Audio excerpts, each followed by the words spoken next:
ainda mais agora. Então, isso aí é simplesmente para vocês ficarem assim com água na boca e eu garantir o coro quando a gente voltar para a sala, né?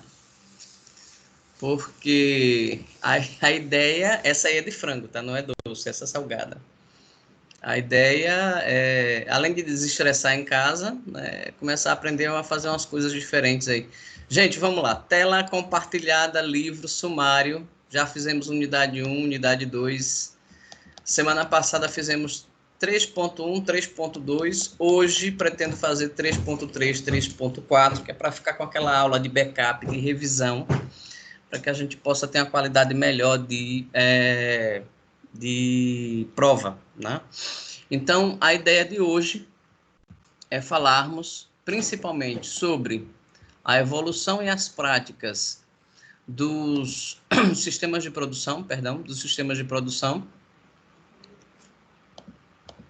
e em seguida, depois que nós entendemos como foi essa evolução, como foi esse processo, discutimos alguns pontos, nós discutirmos a seção 3.4, que é a questão de gerência de qualidade, no que tange às questões atuais de produção. Algumas coisas não vão estar aí e possivelmente nós discutiremos isso aí. É uma sessão muito curta, ela tem acho que 7, 8 páginas, acho que 6 ou 7 páginas, a gente consegue fazer as duas hoje, tá? Então, indo aqui para o 158 do PDF, nós estamos aí na seção 3.3. Vocês conseguem ver o livro?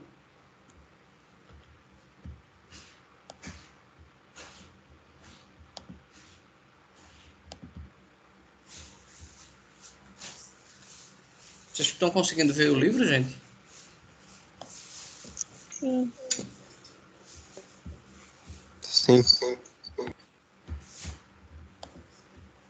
Maravilha. Então, vamos lá. Evolução dos sistemas de produção e novas práticas. Aqui tem alguns termos em inglês que vocês vão identificando aí e vão tirando as dúvidas.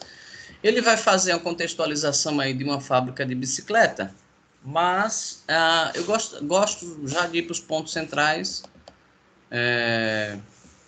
que é esse conceito aqui. Tá? Esse conceito é muito importante e vocês encontrarão esse conceito na prova, a filosofia Lean. Ele vai fazer umas perguntas aí, dentro dessa filosofia, o que é que você pode falar, tá? Nesse processo de definição da filosofia Lean, você consegue distinguir, eu estou com algumas telas abertas aqui, eu tenho que fechar. Você consegue distinguir flexibilidade em uma série de situações que são indispensáveis para a organização de uma produção, tá? Seja ela uma produção de um bem durável, ou seja, uma produção de serviço, que a gente já discutiu aqui em alguns momentos, tá? A ideia que a filosofia coloca para a gente é justamente a questão de flexibilização. E aqui, logo abaixo, ele vai falar de flexibilização organizacional, tá? Se a gente falar de flexibilidade organizacional, gente, qual é a associação direta que eu vou fazer dentro da empresa? Pensem no processo produtivo em que eu estou orientando, em que eu estou conversando, em que eu estou direcionando uma atividade. Eu tenho aquelas 3 variáveis, vamos lá, pessoas, processos e tecnologia. Dentro de uma empresa, essa flexibilidade como uma variável, o que é que vai ser impactado dentro da empresa quando eu falo de flexibilidade?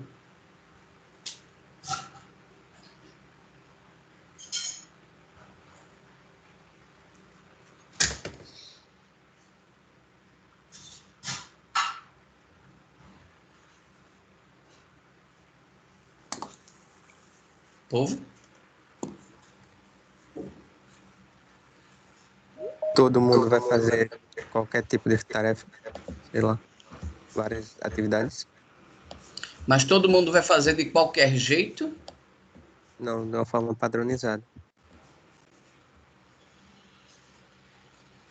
De uma forma padronizada, então eu vou ter que utilizar uma palavra específica, Bruno. Não inventem a roda, tá aqui embaixo. Vamos refazer nosso raciocínio. Você tem processos em que diz que você tem que posicionar um lápis de um lugar para o outro e tem que ser daquela forma. Mas aí alguém chegou e percebeu o seguinte, Bruno, se a gente posicionar esse lápis desse lugar para esse outro, mas utilizando menos esforço, numa velocidade maior, muda o processo?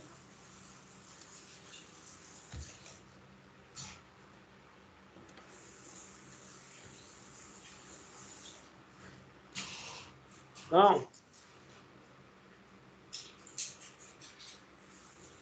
Genilson que falou? Oi, professor, eu acho que não.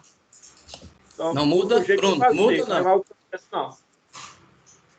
Muda ou não muda?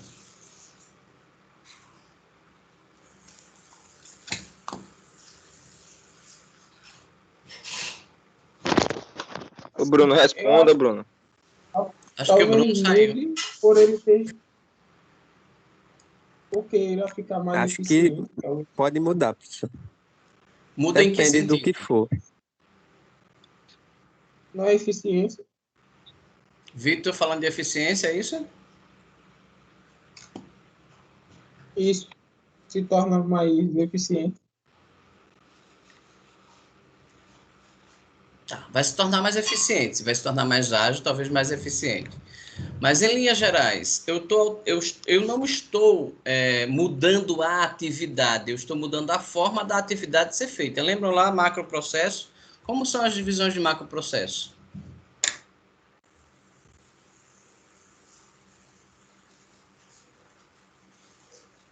Já esqueceram? Fizeram um parcial disso? Processo Processo, subprocesso e o outro eu esqueci. e tarefas. Isso. Então, eu estou alterando o que, na verdade?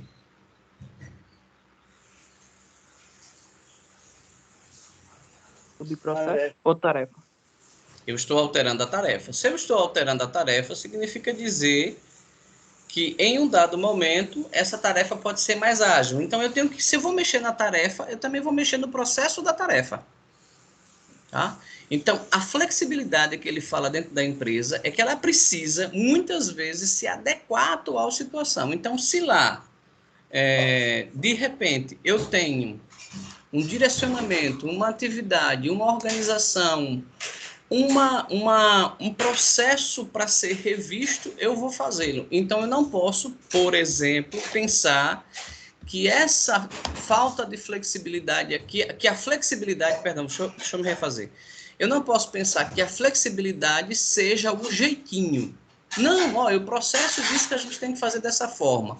Mas vamos fazer desse jeito, que é mais rápido? Não, eu estou sendo flexível para que o processo organizacional ele ocorra de uma melhor forma, mais interativo, talvez mais ágil, ou como o Vitor falou, com mais eficiência. Então, logo aqui abaixo, ele vai dizer o seguinte: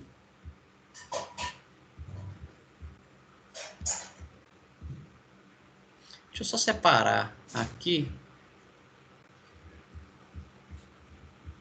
para ficar melhor. Porque tem duas coisas que a gente já discutiu, tá? As empresas, elas têm dificuldades em alinhar processos. Elas têm dificuldade, às vezes, em executar processos. Muitas vezes, algumas empresas não fazem da mesma forma. Vamos lá.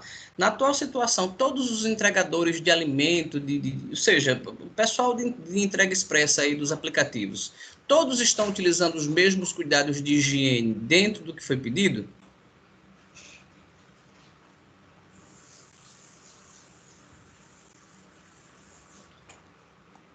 Todos estão usando máscara? Todos estão chegando com álcool em gel na sua casa? Não. Pois é, eles não estão fazendo porque eles não estão, ou não estão sendo orientados, ou realmente não têm vontade de fazer. Eu geralmente fico com a segunda opção. Por quê? você encontra muitas pessoas que ainda acham que isso é uma guerra política, é uma guerra partidária, é uma briga para derrubar A ou C, e ainda não entenderam que é questão de saúde pública. Aí fazem do jeito que querem. Então, imagine que eu tenho dentro de uma empresa 3 entregadores que trabalham na mesma empresa, entendem do mesmo processo, mas 2 executam bem e 1 executa mal. Tá? Então, você tem esse tipo de perfil nas empresas. Quando a empresa ela é maior, você tem um direcionamento melhor do processo. E tem alguém que cobre de quem está executando a tarefa, a atividade, que aquele processo seja executado. Mas, mesmo assim, alinhar os processos de modo eficiente dentro da empresa, estrategicamente viável e falando que do outro lado você tem uma pressão de mercado, é complicado. Por quê? Essa forte pressão que ele vai fazer aqui, que vai ser o cerne dessa sessão que a gente está estudando agora, tem uma palavrinha nesse meio aí, que eu nem vou fazer pergunta, que vocês já viram e que é importante dentro de uma organização. Qual é?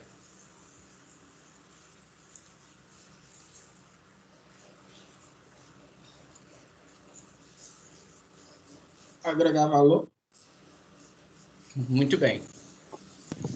É justamente a ideia de agregar valor, que a gente já discutiu em algumas disciplinas, já discutimos nessa aula algumas vezes. A ideia de agregar valor a algo é que o cliente possa perceber, porque valor não é físico, mas que ele possa perceber que aquilo que ele adquiriu tem significado. Tá? Tem significado. E esse significado é que direciona essa atividade dentro dos processos. Então, só para a gente relembrar essa discussão que falamos, eu tenho a flexibilidade organizacional que é necessária existir para que os processos utilizados sejam mais ágeis, mais eficientes, só que as empresas têm dificuldades em alinhar, né, os processos dentro da estratégia de atuação dela por diversas situações. Citamos aqui comportamento de colaborador. Porque dentro do outro lado, ou seja, na outra ponta, eu tenho uma pressão mercadológica muito grande em que eu, enquanto produção, tenho que agregar valor ao meu produto, ao meu serviço. Tudo bem até aqui? Alguma dúvida? Se tiverem... Pois não?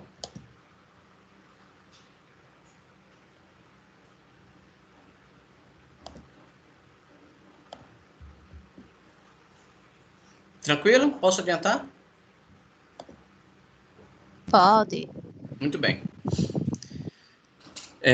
Essa estrutura... Eu ia marcar só a palavra, mas eu vou ter que marcar tudo, porque primeiro...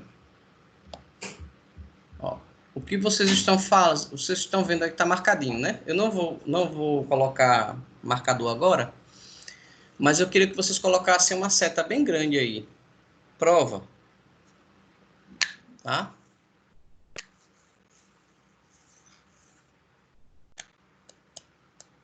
Essa é uma contextualização de questão ou é uma dos pontos mais importantes, porque é o que fecha a ideia dessa sessão que nós estamos estudando.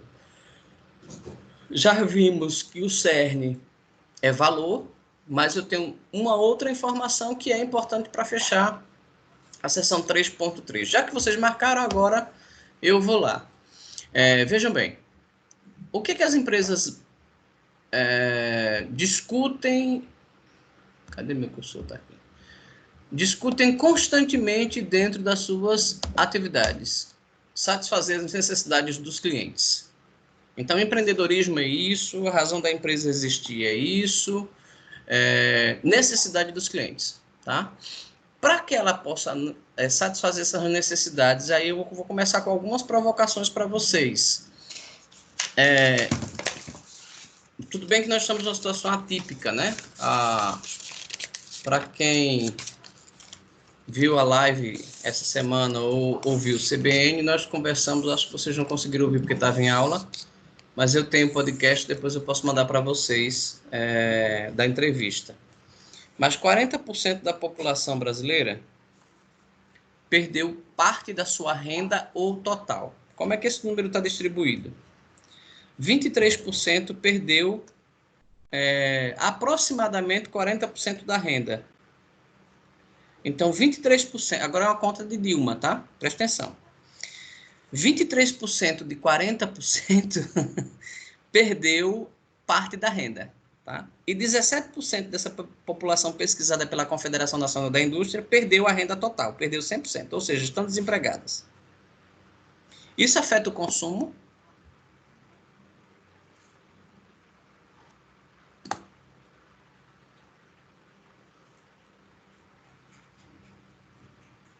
Sim. Sim. Afeta, certo? Mas vamos lá, diante do cenário que nós estamos vivendo, elas não vão deixar de comer, elas podem se alimentar menos vezes no dia. Mas os produtos que estão postos aí, eles estão baratos? Não. Não estão. Não estão, eles estão caros, tá?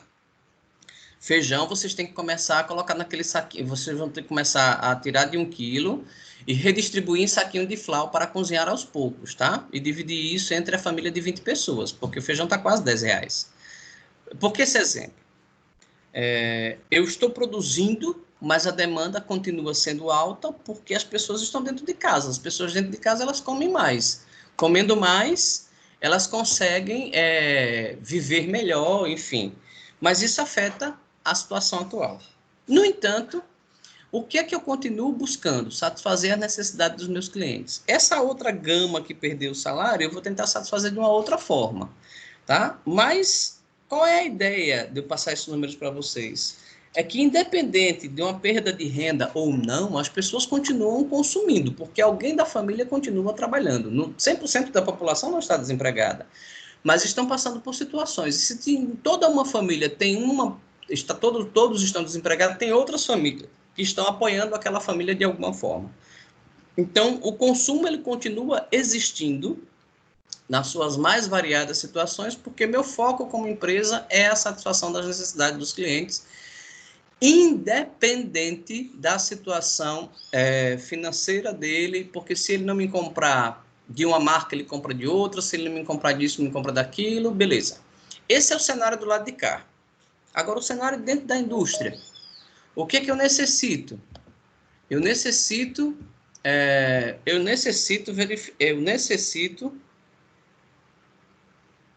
Gente, alguém chamou o Osias, que já são quase 9 horas. Pode ser que ele chegue atrasado hoje de novo, tá? Alguém chamou o Osias aí. O Eduardo já acabou de entrar, graças a Deus. Vamos voltar para cá. Nós somos 17. Então, vamos lá. Do lado de lá da indústria, eu vou ter que satisfazer esse cliente.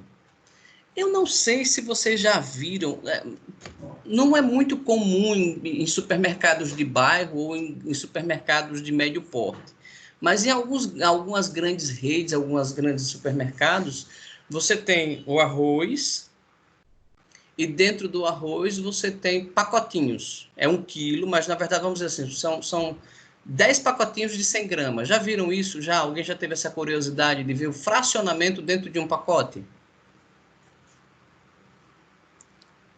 Não. Bruninho falou? Foi. Eu nunca vi, não. Não? Meninas, vocês cozinham?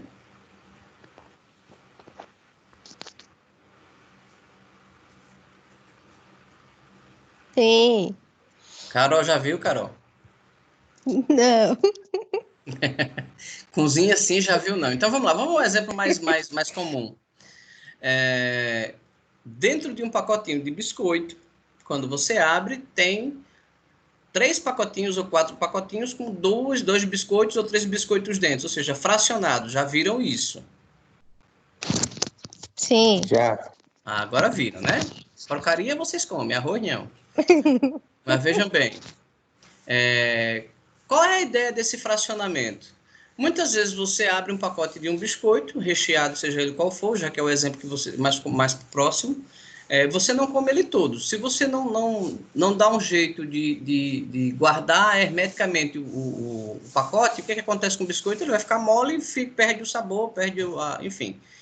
Então, pensando nisso, eles fracionaram. Então, tem diversas situações que a indústria, ela pensa justamente nessa questão da necessidade do cliente.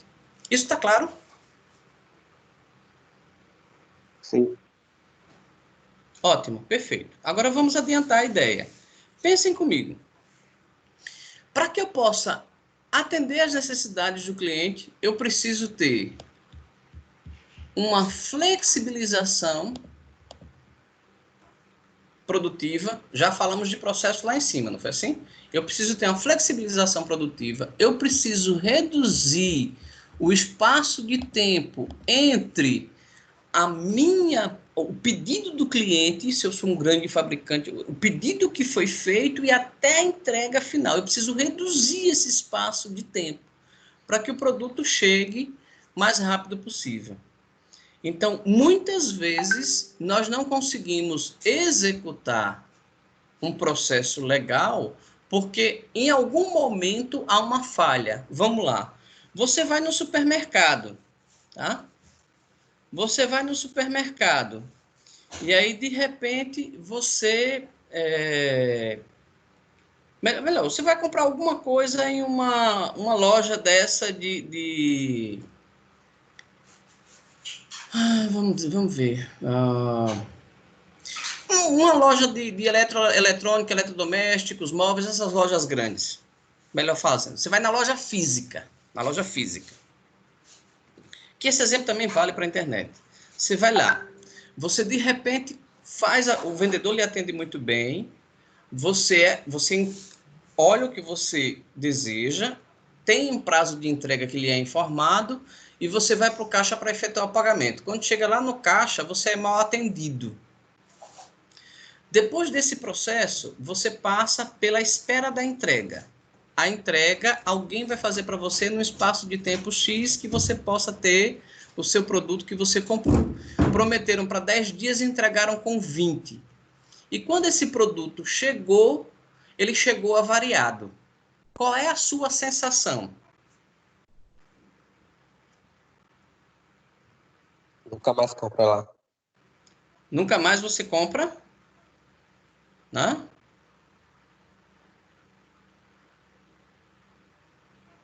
O que mais?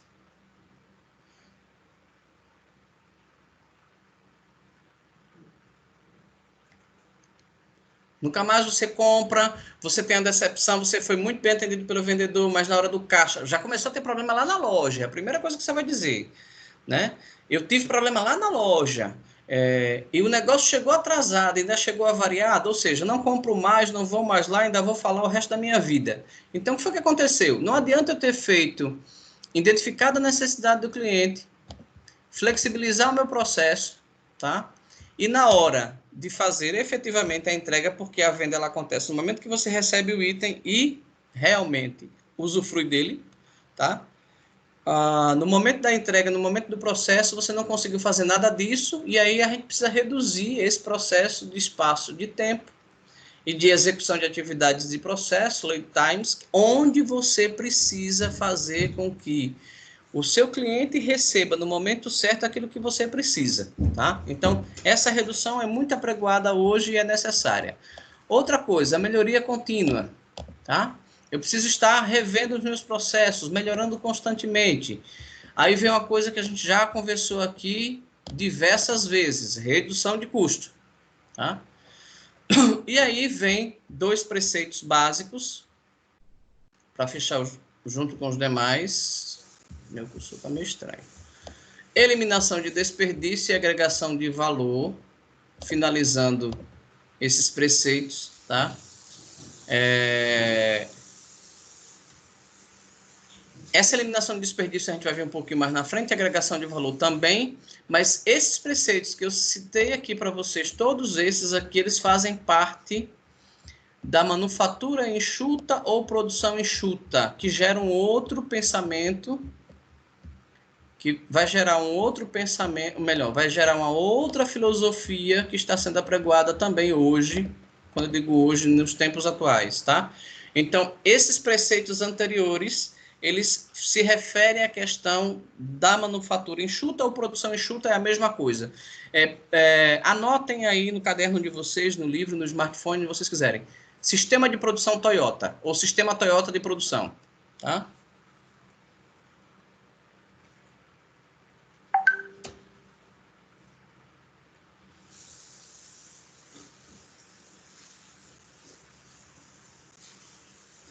Notaram?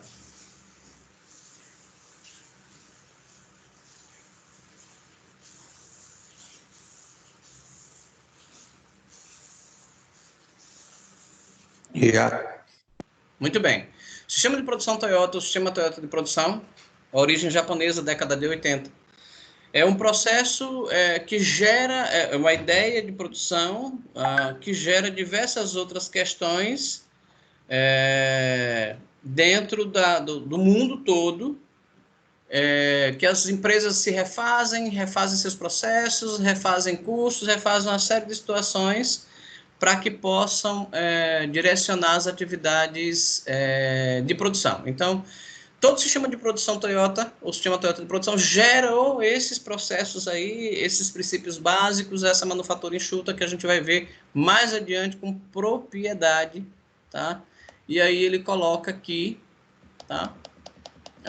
Algumas questões que ele pergunta o que é a metodologia organizacional determinada como produção enxuta. Então, é uma filosofia, tá? Mas não é uma filosofia de vida, é uma filosofia que agrega valor, tá?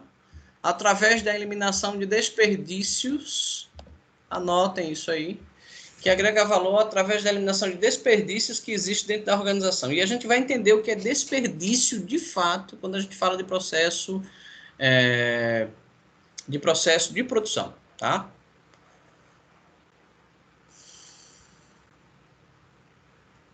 Ok? Tomaram nota? Printaram suas telas? Eu vou adiantar aqui. Ele vai falar sobre Lean de novo, tá? Que ele vai ser mencionado no livro A Máquina que Mudou o Mundo, de 90. É um estudo sobre a indústria, tá? Esse livro, eu acho que está esgotado já. Inclusive, eu tentei encontrar e não encontrei. Se vocês o encontrarem, eu aceito de presente, tá? E vamos lá.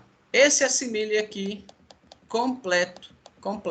Marquem, risquem, tá? Coloquem nas suas anotações aquela mesma informação que a gente já discutiu, tá? Vai para a prova.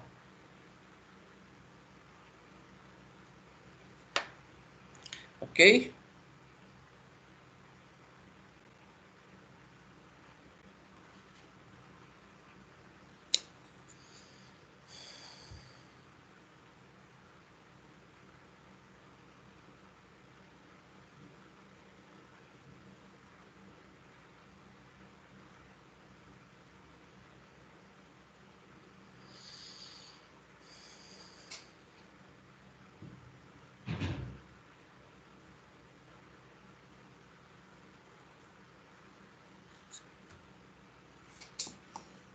Fizeram suas anotações, agora vamos estratificar o texto?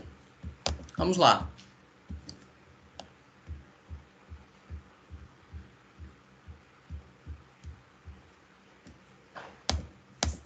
Essa é a primeira estratificação dele, tá? Essa é a primeira estratificação dele, onde ele fala que o pensamento enxuto, tá? Lembra que eu falei lá que haveria uma evolução? Então, a produção enxuta, ela evolui e passa a ser chamada de pensamento enxuto, tá? E o que é esse pensamento enxuto?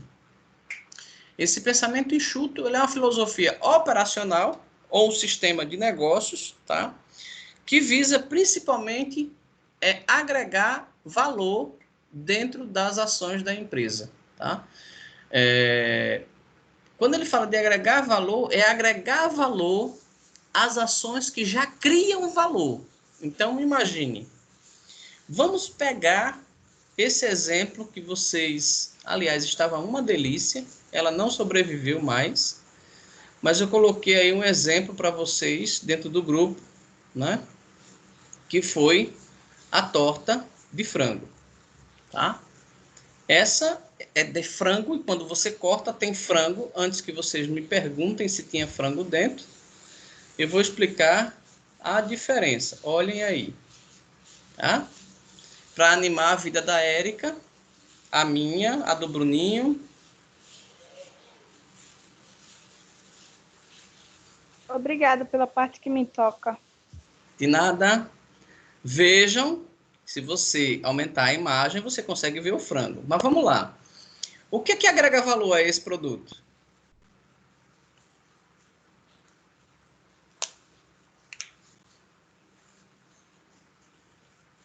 Eu não sei o que eu vou cozinhar semana que vem para usar como exemplo na próxima aula, mas eu aviso a vocês, tá?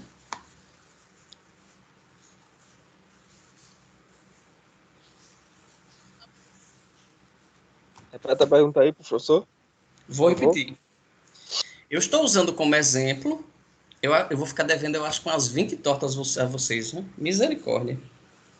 Vamos lá. Eu vou usar como exemplo essa torta que eu coloquei aí.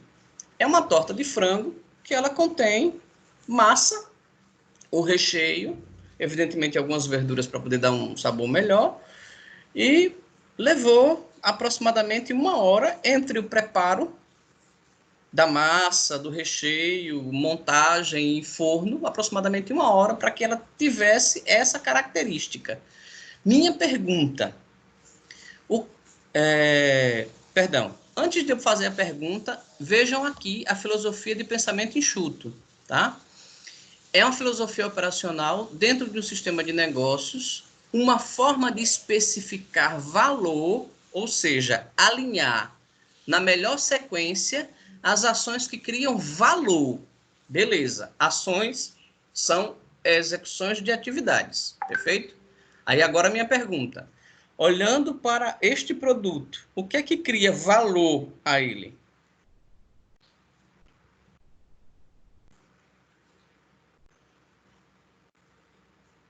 Preparo, professor. Preparo, certo? Que a gente poderia dizer o processo ou a linha de produto. Porque não dá para fazer um vídeo, né? Eu preciso aprender esse negócio ainda, mas não deu para fazer um vídeo ontem de como eu fiz as etapas, tá? Mas eu separei os ingredientes de acordo com a receita que eu vi. Então, se eu separei os ingredientes e deixei ali próximo, significa dizer que as minhas ações repetitivas de movimentos serão maiores ou menores se eu tivesse colocado em um outro ambiente ou os produtos separados. Por exemplo, preciso pegar os ovos, tenho que abrir a geladeira, pegar lá. Eita, voltou, esqueci o leite, volta para pegar o leite, pega o leite. Eita, a farinha de trigo está onde? No armário, volta, pega no armário. Estão entendendo o que eu estou falando? Sim. Perfeito. Sim. O que foi que eu fiz? Uma linha de montagem em que eu coloquei todos os ingredientes ali enquanto eu realizava outras atividades. E aí o que é legal disso, tá?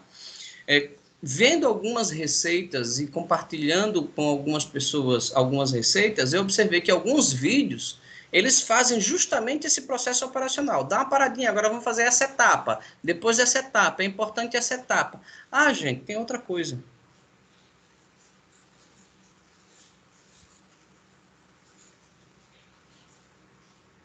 Cadê? Aqui.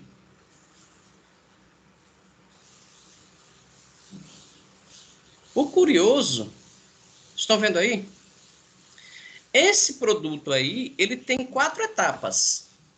A torta de frango só tem 2, que é massa e recheio. Esse tem 4 etapas, tá? Consegue enxergar o que eu coloquei aí? Já chegou para vocês?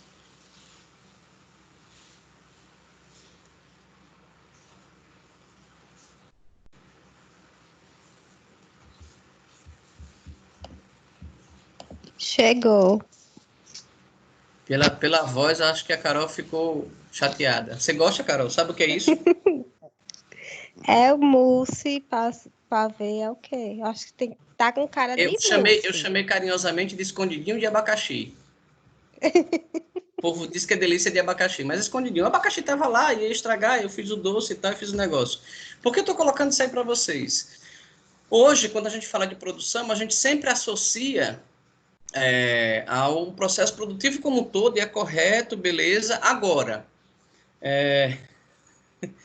Agora, a ideia é que a gente entenda que um restaurante também, ele é uma linha de produção, né? A casa da gente, a cozinha da gente também é uma linha de produção. Tudo tem processo na vida da gente, né? Quando eu falo processo, execução de atividades, de tarefas, e tem uma forma de executar mais, melhor, e como o João Vitor falou mais cedo, mais eficiente. Então, por que eu não ser eficiente? Já imaginou você dentro de um supermercado? Como é que você sai para fazer suas compras? Você sai aleatoriamente dando várias voltas, quando você chega em casa, está cansado e não consegue nem arrumar suas compras? Por quê? Você não foi eficiente no momento de seguir uma linha. Eu vou seguir por essas prateleiras, vou pegar esses itens, depois nessa e vou para o caixa.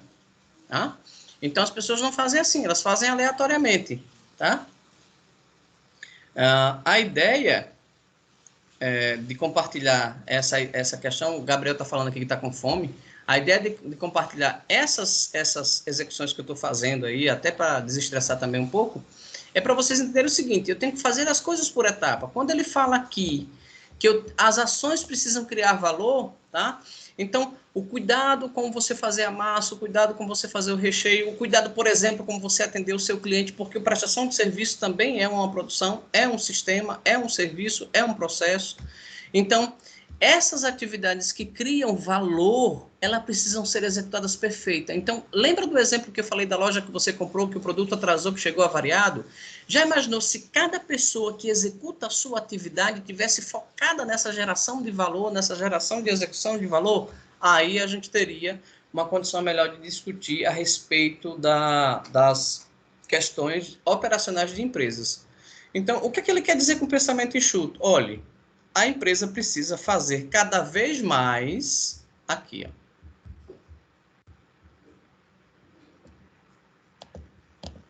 Isso que a indústria 4.0 está discutindo, gente, tá? Discutindo com muita frequência. Vejam, eu preciso fazer cada vez mais com cada vez menos, e quando fala menos, é menos esforço humano, menos equipamento, menos tempo e menos espaço. E, ao mesmo tempo, me aproximar cada vez mais dos meus clientes e oferecer exatamente o que eles querem no tempo que você deseja. Pense que você está no restaurante e você pede o cardápio.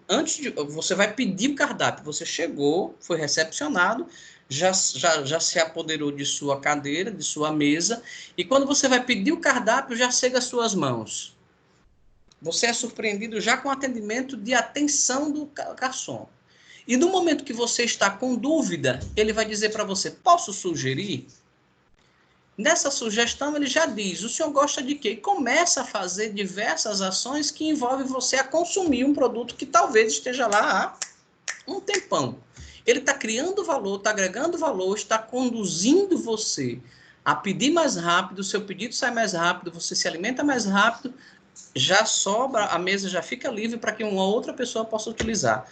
Então, a ideia é que eu tenha exatamente o que eu preciso no tempo exato, no momento exato. Então, a indústria 4.0 pensa exatamente nisso aqui: eliminar desperdício, não empregos.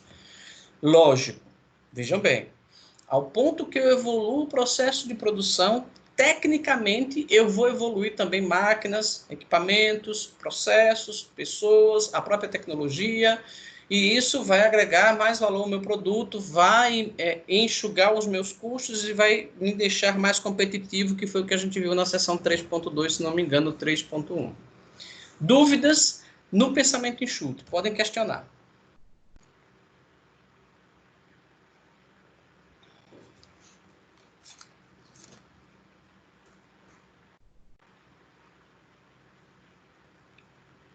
Acho que nenhuma, professor. Tá claro? Deixa eu só fazer uma anotação. Pensamento enxuto. Aqui, como eu dei muita ênfase nisso aqui, não posso deixar passar. Bom, o que mais, meu povo? Falem aí. Alguma dúvida em relação a criar valor? Entenderam as definições de processo? A história da torta aí e depois a história da delícia de abacaxi, que eu chamei de escondidinho. Qual é a ideia? Você vê muito isso numa cozinha, né? Seja ela industrial ou não. Eu tive a oportunidade de atender cozinhas industriais de grandes refeições, para as refeições para grandes empresas, ou seja, era uma empresa que fazia refeições, café da manhã, almoço, jantar e ceia, ou seja, 4 refeições, para diversas outras empresas, inclusive construção civil. E lá você vê o processo de produção, da geração, do cozimento, disso, daquilo, da separação, do estoque, da matéria-prima, até sair o pessoal, entregar o alimento e voltar depois da refeição servida. Então, você vê isso com muita frequência. Uma coisa que você consegue também ver com muita frequência, esse processo que cria valor, é panificação. Tá? Vocês devem ter aí no bairro de vocês, onde vocês moram, ou talvez não seja no bairro de vocês, a ideia de você só comprar pão naquela padaria porque você gosta muito daquele pão, daquela padaria, tem que ser daquela padaria. Tem isso aí perto de vocês, ou vocês têm esse hábito?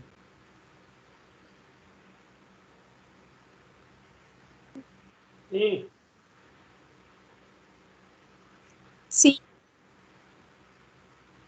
Não é isso? Por exemplo, eu gosto muito do pão do Extra, mas o Extra fica um pouco mais longe. Tem um deslocamento, agora tem essas variáveis todas, você recebe uma ficha para entrar, aquele inferno todo. Mas é um produto de qualidade, então eu identifico que ali ele agrega valor para mim, tá?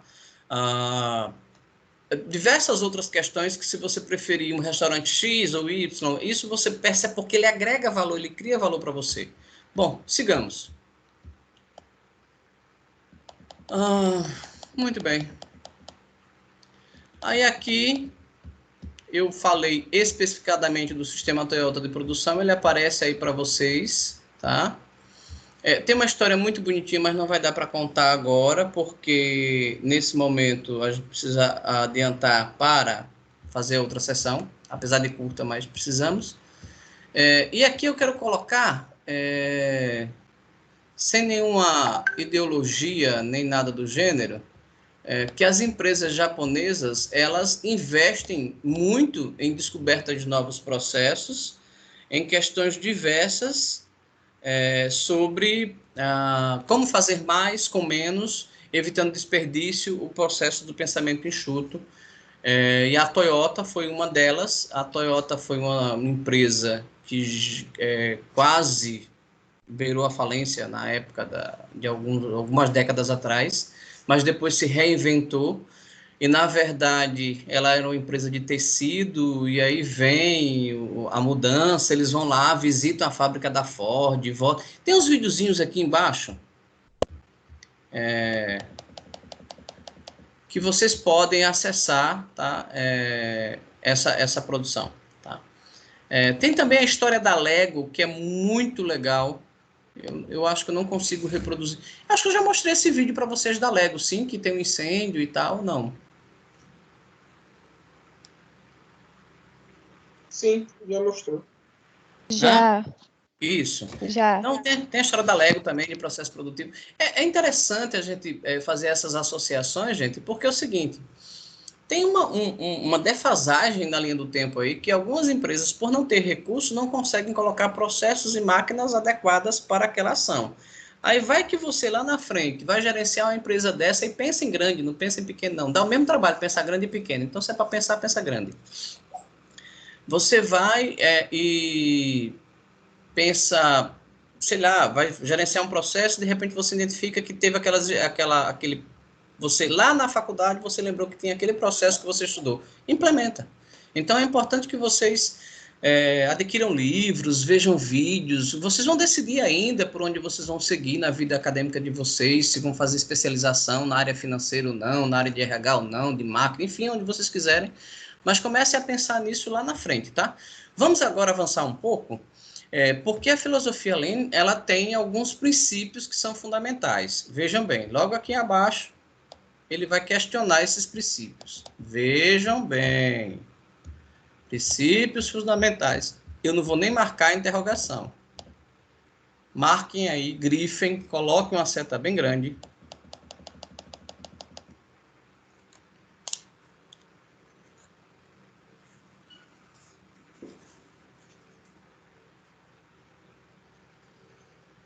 Perfeito? Quais são os princípios fundamentais? Então, se de repente vocês encontrarem com alguma coisa assim, vocês sabem que eu gosto muito, analisem as afirmações abaixo e tal, né? Então, vamos lá. Vamos supor que eu fosse analisar os princípios fundamentais da filosofia Lenin. Primeiro princípio é o que a gente já discutiu lá em cima. Valor. Tá? Por que eu preciso identificar valor? Aí eu pergunto para vocês, o que é, já discutimos isso, o que é de valor para mim? É de valor para todos?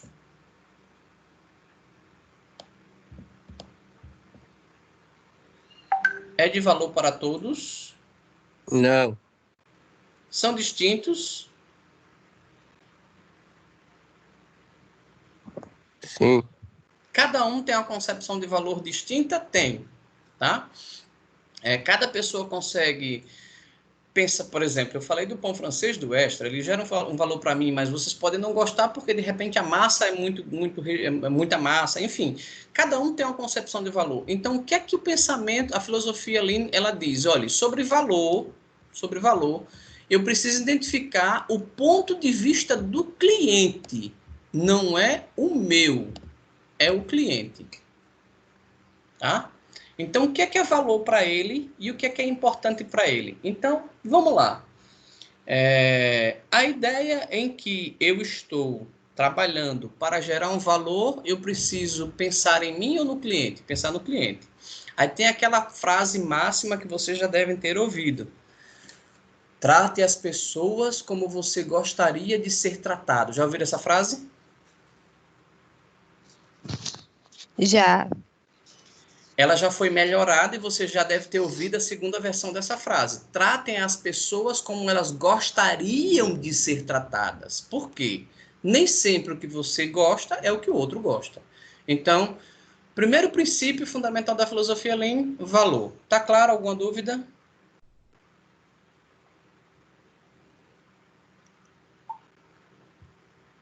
Nenhuma. Perfeito. Gente, alguém puxa o braço da Érica aí, que ela não conseguiu voltar. Ela saiu e não conseguiu voltar. Aliás, saíram mais 2 pessoas. Vamos lá. Segundo princípio fundamental da filosofia Lean, fluxo de valor. O que é o fluxo de valor? Adivinha mais uma vez o que aparece para a gente? A palavra processo. Então, cada ação de cada tarefa, de cada subprocesso e de cada processo, ela precisa ser identificada como algo que agregue valor. Como algo que agregue valor. Então, o fluxo de valor é onde eu identifico justamente aonde estão os desperdícios. Eu conheço realmente o meu fluxo, tá? Eu conheço realmente a empresa que eu atuo, eu conheço realmente cada processo operacional, porque se eu entender cada processo operacional, quando houver uma falha e o cliente reclamar, eu já sei como resolver, eu já sei como corrigir. Essas informações, elas são fundamentais para que a gente entenda o processo de valor, tá? Muito bem? Terceiro princípio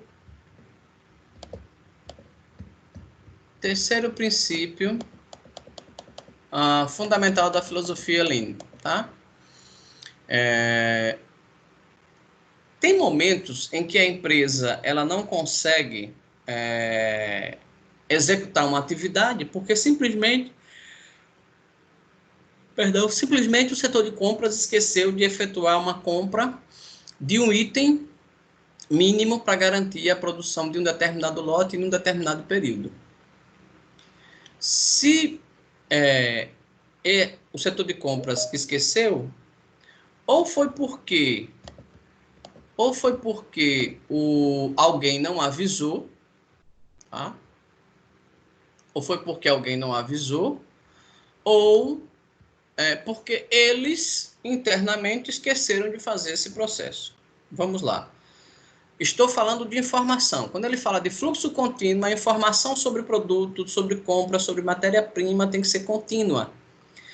Gente, olha, nós temos um espaço-tempo aí de produção maior para junho, então nós precisamos precisamos adicionar aos pedidos normais mais tantos itens desse. Fluxo de informação, tá? O segundo fluxo é o momento de material. Eu preciso ter o material, a matéria-prima. Eu tenho isso para fazer esse processo produtivo? Tenho. Então, eu não posso, de forma nenhuma, perder esse fluxo contínuo de informação. Genilson, tá por aí? Sim. Quando você, sei lá, qual é o produto que você tem lá na Balduco, que você tem mais de 3 ingredientes e que, além desses 3 ingredientes, você tem informações que são vitais para eles existirem no estoque?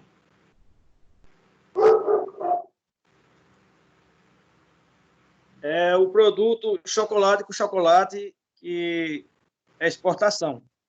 Essa exportação tem alguns ingredientes específicos, só para essa produção.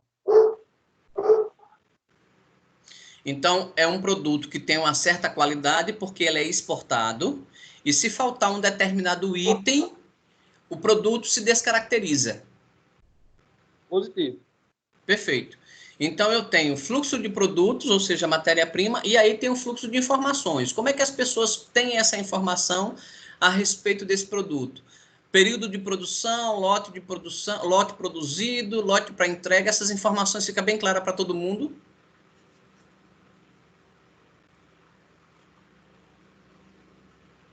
Sim. Perfeito. Sim. Então, o que é que acontece? Se eu tenho um fluxo contínuo de informação, eu não vou ter quebra no processo. As ações das tarefas, dos seus subprocessos, dos seus processos, elas serão executadas e terão um resultado que vai agregar o valor, que vai ter o fluxo de valor e que vai ter o primeiro item, que é valor. Tá claro o fluxo contínuo para vocês? Alguém ia perguntar alguma coisa? Eu acho que eu cortei aqui a fala.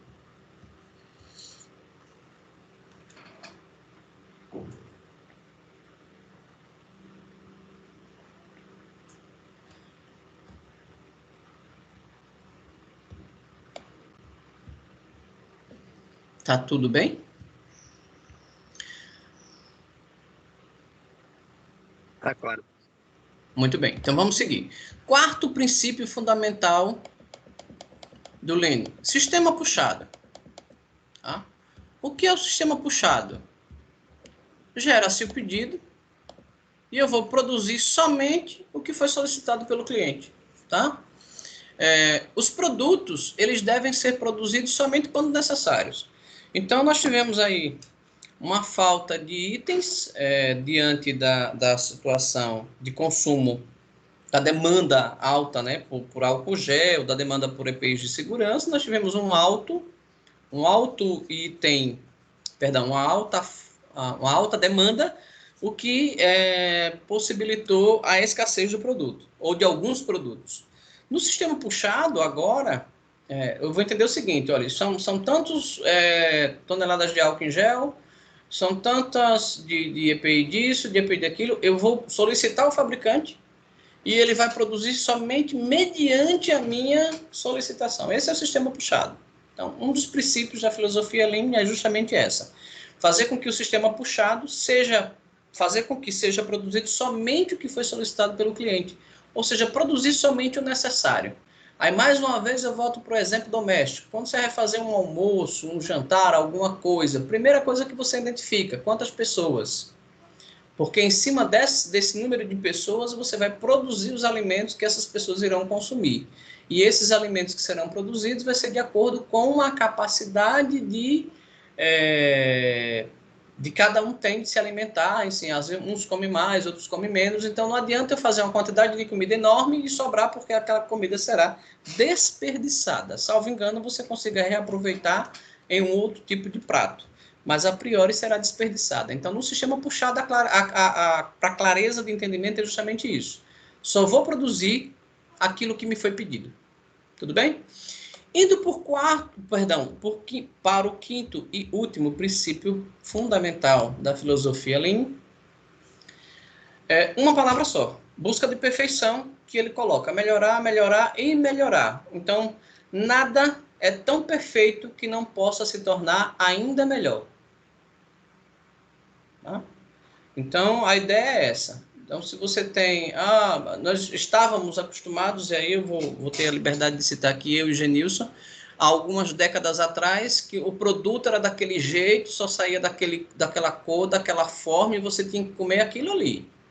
Hoje você tem as opções de escolha, você pode escolher das mais diversas opções ali à sua disposição, para alimento, para higiene, para limpeza, para isso, para aquilo, porque você consegue ter hoje produção que busca sempre uma evolução, uma qualidade melhor, uma perfeição melhor disso aí. Bom, 5 princípios fundamentais da filosofia Lean. Você tem aí, primeiro, valor. Segundo, só aqui, valor. Segundo, fluxo de valor. Depois, fluxo contínuo. Você vai ter, por penúltimo, sistema puxado. E, por último, busca da perfeição. São os 5 princípios fundamentais da filosofia Lean. Muito bem. Aí ele vai aqui e pergunta mais uma vez, na filosofia Lean, a gente está se referindo a valor, mas não é valor-preço, é valor que a gente já discutiu. E essa é uma das definições que eu gosto muito. Deixa o cursor melhorar aqui a ideia dele. Essa é uma das definições que eu gosto muito dentro de valor, tá? O grau de benefício obtido como resultado da utilização e das experiências vividas com um produto. Em um outro momento ele explica aqui, ó, um pouco mais além. É a percepção do cliente e das demais partes interessadas sobre o grau do atendimento de suas necessidades. Então, o cliente ele tem necessidade. E ele espera que, no mínimo, ele seja muito bem tratado e que o produto ou o serviço tenha a qualidade que ele tem uma expectativa a respeito.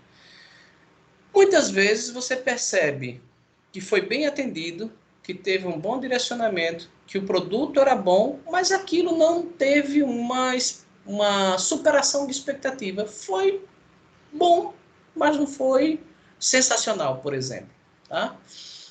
Você teve um custo bom, você teve um prazo de entrega reduzido, foram pontuais, tem qualidade, o produto é bonitinho, ergonomicamente falando é legal, etc, etc e tal, mas quando ele chegou para mim não eram essas coisas todas que eu esperava, foi tudo perfeito, mas por si só ele não agregou valor. Por quê? A percepção e o ponto de vista de valor é de cada cliente, tá aqui bem claro para vocês, ó, é de cada cliente. Sobre essa definição, tá claro? Sim. Muito bem. Então, o que é que as organizações pensam? Elas pensam o seguinte, tá? Criar valor para todas as partes interessadas. Então, sei lá, pense numa questão com afirmativas. Eu teria aí no mínimo 3 já muito bem definidas, né? Sobre valor, sobre percepção do cliente e sobre como as organizações buscam ou pretendem agregar valor. Sinivaldo, Pois não? se eu compro um produto e ele, porventura, depois de uma semana, ele não mais me agrega valor, o problema em si é da empresa ou pode ser meu? Vamos lá, deixa eu ver se eu entendi. Tá? Você comprou um produto, tá? Gostei muito. Você usou o produto, Correto. certo? Só que aí, depois de uma semana, o produto não lhe agrega mais valor. Uhum. Isso aí não é um problema do produto, isso é um problema específico seu de satisfação de necessidade. A empresa te entregou, você vendeu, era bom, etc. e tal, mas você não ficou satisfeito. Aí tem 2 coisas que a gente precisa colocar aqui. Primeiro, nesse exemplo que a gente coloca para a produção, a expectativa e a geração de valor é sua. Tá? Aliás, a percepção de valor é sua. A empresa que tem que criar isso. Quando você comprou o produto, aquela magia aconteceu, a empresa cumpriu a parte dela. Agora, se depois de uma semana, 2, você perdeu a graça com o produto, paciência. A percepção era sua. Um outro momento é o seguinte, eu comprei o produto chegou para mim, no primeiro dia, no segundo dia eu já percebi que não era aquilo que eu queria. Hoje, as empresas lhe dão direito de arrependimento da compra. Vou citar um exemplo que aconteceu comigo semana passada. Eu comprei um tripé, né, para fazer as aulas, filmagem, essas coisas. E, a primeiro momento, disseram que chegaria entre 6 e 11 de maio. Depois refizeram, disseram que chegaria entre 11 e 14 de maio. E no terceiro momento, refizeram, dizendo que chegaria entre 15 e 25 de maio. O produto realmente chegou no dia 15. Então, veja bem, eu trabalhei 1 mês e pouco utilizando esse aqui, esse tripé. É um tripé semi-profissional, que tem algumas características já para você filmar e tal, beleza. Aí eu pedi um outro, porque eu precisaria de um segundo. Baseado nessa experiência, tá? Eu fui e comprei o outro. Aí o outro chegou. Olha o tamanho do outro. Não sei se dá para vocês verem aí. Ele é bem menor. Tá? Bem menor, características diferentes e tal. Eu ainda tenho o direito de arrependimento da compra. Mas como eu preciso e é difícil estar na pandemia, possivelmente eu fique com ele, porque eu já testei e dá para trabalhar. Mas na mesa, em alguns momentos, fazendo outras coisas. Já esse aqui é bem diferente. Estão vendo aí o tamanho? Ó? Então, nessa situação aqui que eu estou citando, Wellington, eu tenho o direito de arrependimento da compra. É uma percepção de valor que eu tive, quando cheguei foi outra. No entanto, o vendedor do produto colocou as características desse produto, desse menorzinho aqui, ó, esse cabe na tela, o outro não cabe, colocou essas características desse produto dentro de uma visão correta, tá? Só eu que entendi de uma outra forma, mas mesmo assim eu ainda tenho o direito do arrependimento de compra. Então vamos lá, para ficar claro. Hoje as organizações, as empresas lhe dão o direito de arrependimento da compra, entrega e enfim. Mas a questão de percepção de valor é sua. Não é porque você comprou e depois de uma semana você ficou triste com aquele item, não era aquilo tudo, que você terá o direito de arrependimento de compra. Tá claro essa informação aí para vocês? Não sei se respondi a sua pergunta. Ficou claro, professor. Ô, professor. Pois não. E até uma lei, como é que eu posso dizer? Esse direito de... esse arrependimento de compra, que até 7 dias, compras online pode ser devolvida, feita a devolução. Já, eu acho que visando já essa forma de arrependimento. Essa percepção que a gente cria no produto e quando chega já é uma outra coisa. É uma outra. Sabe, tem que falar, tem que entregar a idade mesmo. Mas vocês já ouviram falar da revista Hermes? Eu não sei nem se ela existe mais.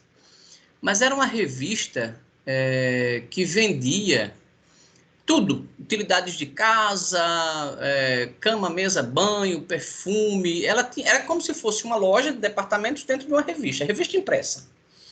E tinha as vendedoras da Hermes, só que era muito o seguinte, o pessoal comprava, a foto era muito bonita, quando o produto chegava era aquele negócio ridículo.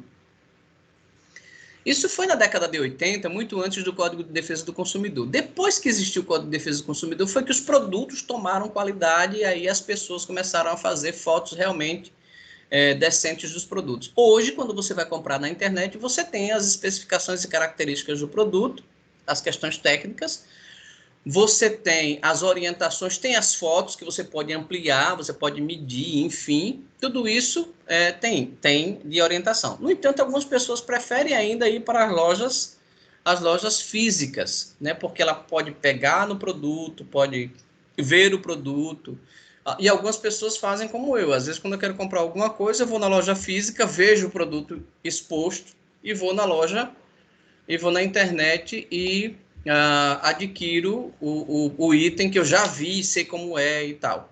Tá? Mas é uma questão legal, sim. Tá? Vamos voltar aí para... Ficou claro, Wellington, para você? Pergunta, falou. o senhor que por várias vezes o senhor falou sobre carro e tal, então, por exemplo, tem muitos carros, principalmente atualmente, ele tem muitas funções. Aí, por exemplo, na hora da compra, o vendedor ele começa a falar mais de 101 utilidades do carro, etc.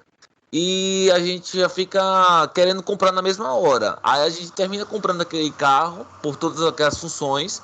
E durante uma semana você termina observando que a maioria das funções daquele carro você não vai usar no dia a dia.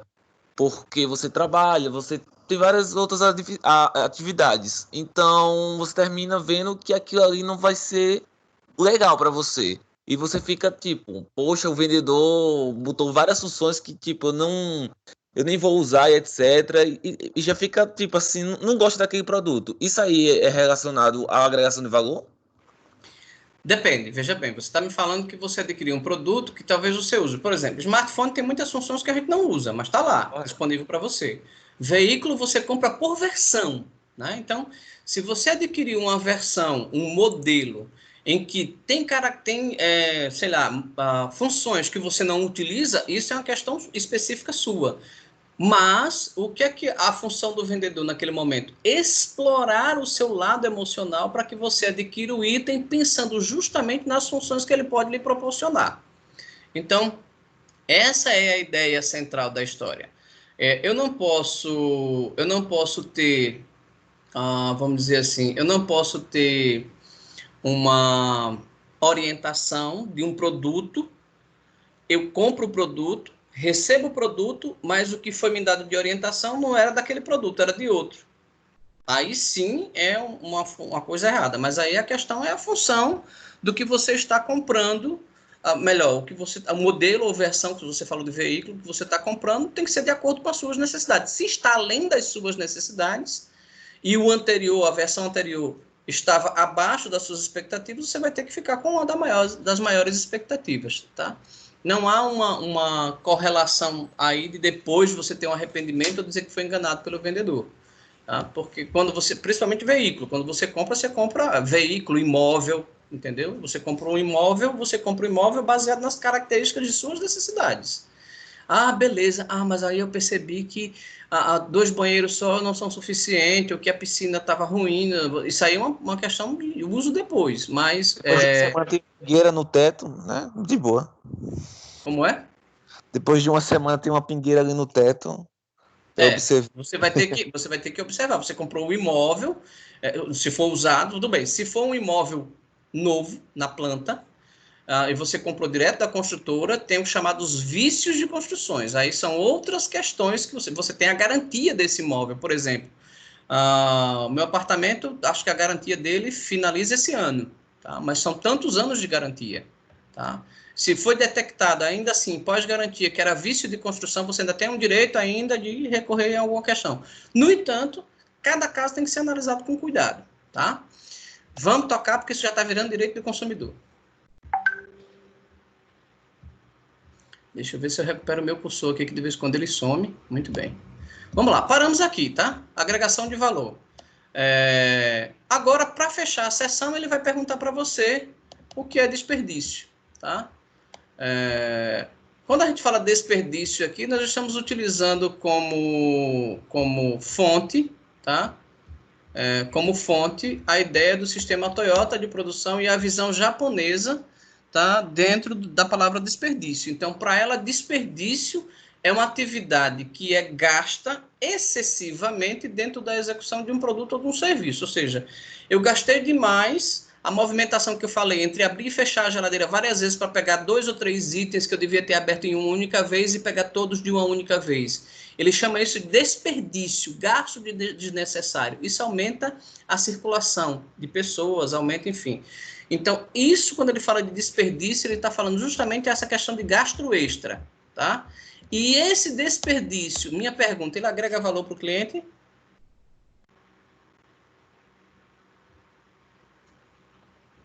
Não. Ele não vai agregar valor para o cliente. Por quê? Porque o cliente não vai perceber isso. Pode até aumentar o custo do produto, tá? Então, ele finaliza por último dizendo aqui o seguinte, ó. O que é desperdício? Qualquer atividade humana Qualquer atividade humana que absorve recurso, mas que não cria valor. Então, isso é desperdício. Aumentou o gasto extra, é desperdício. Não é um desperdício só de matéria-prima, estragou, jogou fora, não. Eles podem acontecer de qualquer forma, dentro e fora das organizações, tá? E aqui ele vai falar sobre o pensamento enxuto, que a gente já discutiu um pouquinho mais acima, e tem uma imagem aqui embaixo, acho que é nessa já. Deixa eu descer um pouquinho. Tem uma imagem aqui.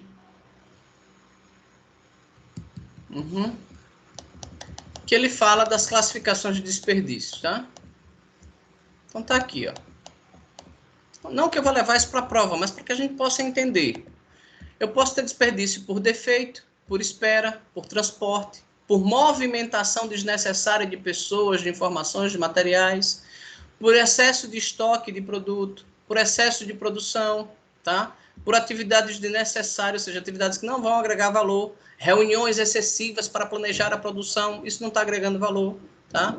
Parar o processo produtivo para informar um colaborador de uma ação, isso não está agregando valor, tá? Falta de ergonomia, né?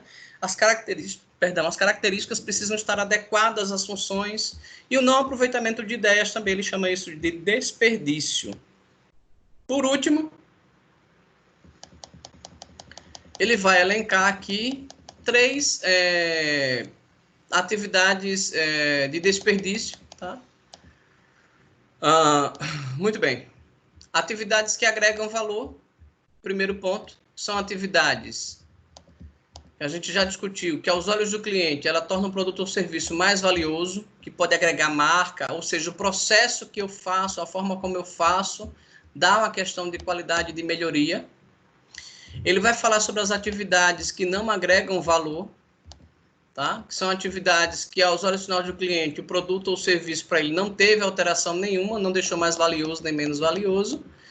E, por último, atividades necessárias que não agregam valor. Essa aqui a gente dá uma paradinha só para explicar 2 pontos interessantes, tá? Eu tenho atividades que, aos olhos do cliente, não vão agregar valor, não tornam o produto ou serviço mais valioso, mas elas são necessárias, a não ser que o processo mude. Por exemplo, ele cita aqui, tá? Alguma atividade que pode antecipar algo que vai sair errado, tá? O controle de qualidade vai lá, faz as suas respectivas correções, e o produto ou serviço foi refeito, teve sua qualidade. Então, o processo aqui, que ninguém está vendo, que vai evitar que o produto saia sem qualidade, na verdade, é um retrabalho, tá?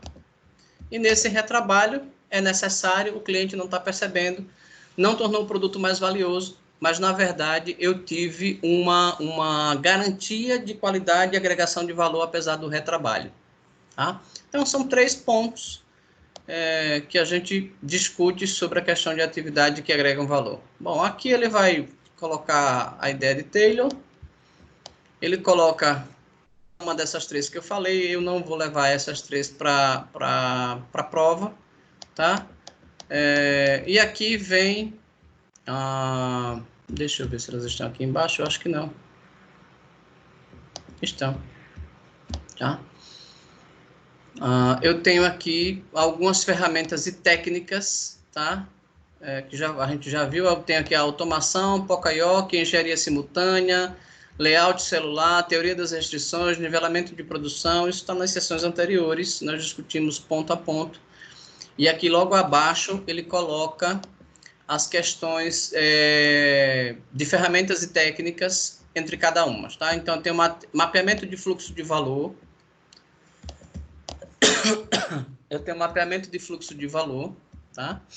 O que é esse mapeamento? Ele vai explicar. Eu aplico a todos os desperdícios, ou seja, eu vou mapear o fluxo, eu vou identificar o fluxo, eu vou fazer com que esse fluxo seja coerente, e aí, nesse mapeamento de fluxo, eu consigo direcionar a minha atividade e eliminar os fluxos. Eu tenho o Kaizen, que é uma filosofia que se confunde, às vezes, com pensamento enxuto, mas ela é distinta, tá?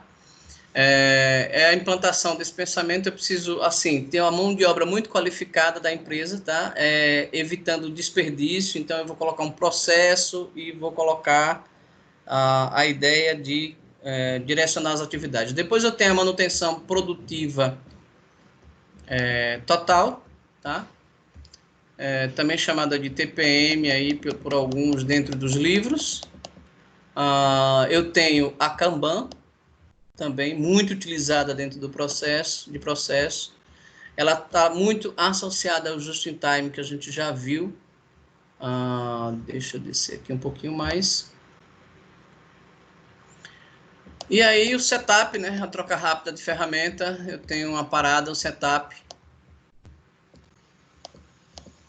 que aí as empresas buscam também uma superprodução para fazer com que os processos ocorram de forma mais corretas. E vocês já ouviram falar sobre os 5S, né, que tem gente aí que fala que já tem 8, 10, 12, enfim, mas aí é uma técnica, tá, que visa reutilização, que visa revisão de processo, entre outras coisas. E aqui são 5 palavras, né? Utilização, arrumação, limpeza, disciplina e higiene, que envolve a organização como todo, o ambiente de trabalho e a limpeza no ambiente de trabalho. Então, isso são ferramentas, são técnicas aí que são utilizadas para o direcionamento. Vamos agora adiantar para a sessão. Eu acho que eu não vou conseguir fazê-la. Deixa eu descer aqui um pouquinho.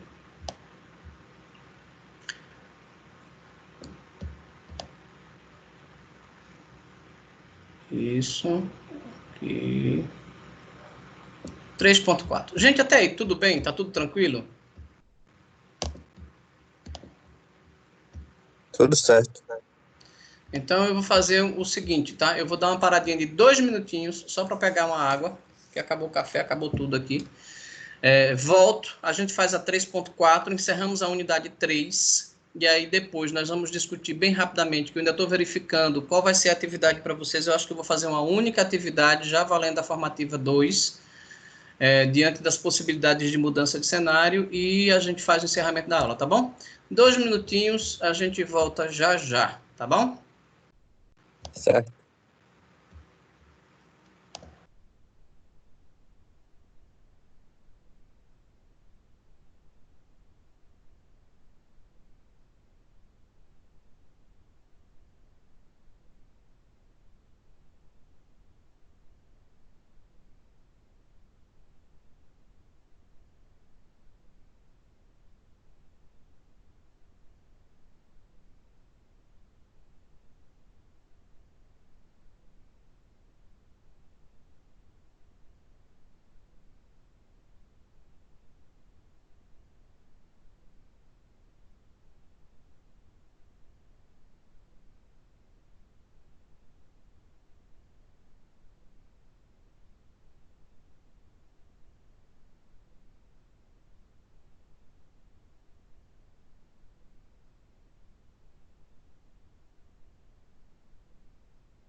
Oi, pessoal, de volta. Vamos lá? Todo mundo por aí? Maravilha. Conexão boa. Estava aqui vendo no grupo, ninguém está reclamando de conexão. Falando no grupo dos professores. É que enquanto a gente conversa com vocês aqui, acompanha o grupo aqui.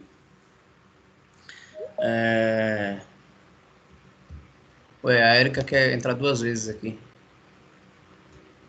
Entendi. Deve ser conexão. Vamos lá. Tomei uma água.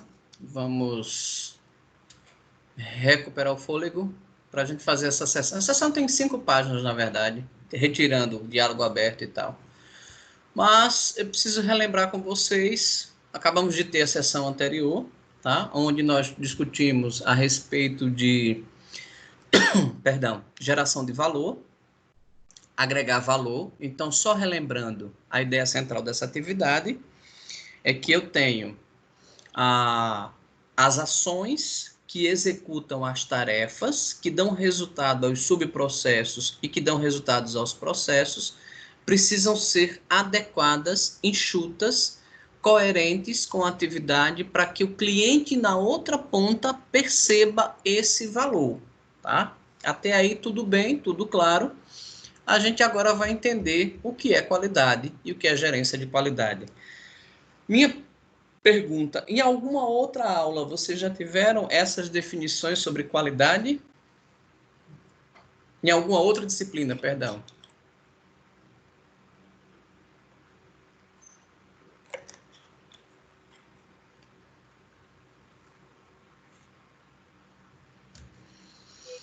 Não, professor. Não, né? Tudo bem. Então, vamos lá. Primeiro ponto. Não se encerra nessa sessão as definições gerais ou completas de qualidade. Ele dá aqui algumas e algumas ferramentas, mas existem dezenas de ferramentas para conferência e verificação de qualidade, tá? Então, aqui nessa sessão, ela é muito rápida, nós vamos conversar a respeito disso em alguns momentos, mas não vai se encerrar aqui a ideia de qualidade como um todo. Então, vocês vão ver outras ferramentas, vão ver outras definições e outras disciplinas, em outras circunstâncias, que vão dar direcionamento ainda mais para vocês sobre questão de qualidade. Mas vamos à seção 3.4. Primeiro ponto, ele vai falar aí sobre ainda a bicicleta, a história da bicicleta. E aqui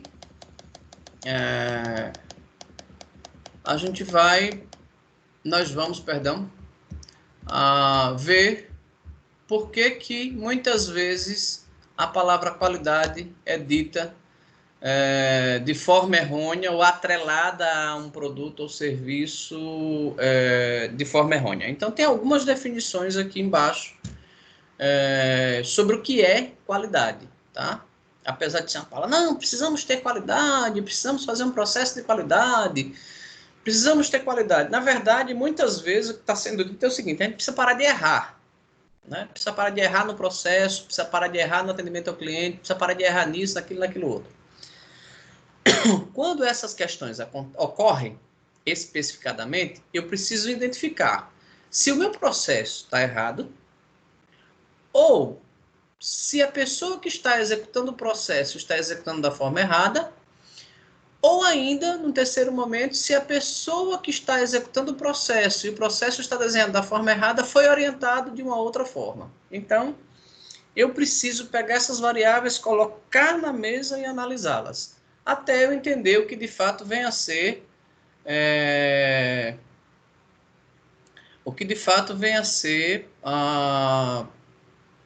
qualidade. Então, ele dá a primeira definição aqui, ó. Qualidade é conformidade às especificações. Beleza. Então, se eu fiz lá a torta de frango e eu esperava que tivesse o mesmo aspecto daquilo que eu vi na internet ou na receita, eu estou fazendo a coisa com qualidade de acordo com as especificações. Ele ainda coloca aqui, Palladini vai falar o seguinte, ó, qualidade é adequação ao uso. Já é uma outra definição. E aqui, ainda no mesmo livro de Palladini Carvalho, ele vai citar o seguinte, ó, produtos e serviços que atendam ou excedam as expectativas do consumidor. Então, vejam que aqui eu tenho algumas definições de qualidade, tá? o que são tradicionais que orientam as pessoas que visam direcionar isso aí. Bom, vamos lá. Vamos considerar essas 3 definições para o estudo da sessão como ele coloca aqui, tá? E aí ele dá um exemplo de uma bola de futebol e a gente pode colocar qualquer exemplo aqui, tá? Vocês já ouviram falar do Inmetro? Se não ouviram, tá? No Brasil, o Inmetro é quem fiscaliza o estabelecimento de programas de avaliação. Aliás, ele fiscaliza a execução dos programas de avaliação e de conformidade dentro das empresas, dentro de produto, dentro de serviço. Então, ele é um órgão de metrologia. O Inmetro é o Instituto Nacional de Metrologia, Qualidade e Tecnologia. Chama-se Inmetro, tá?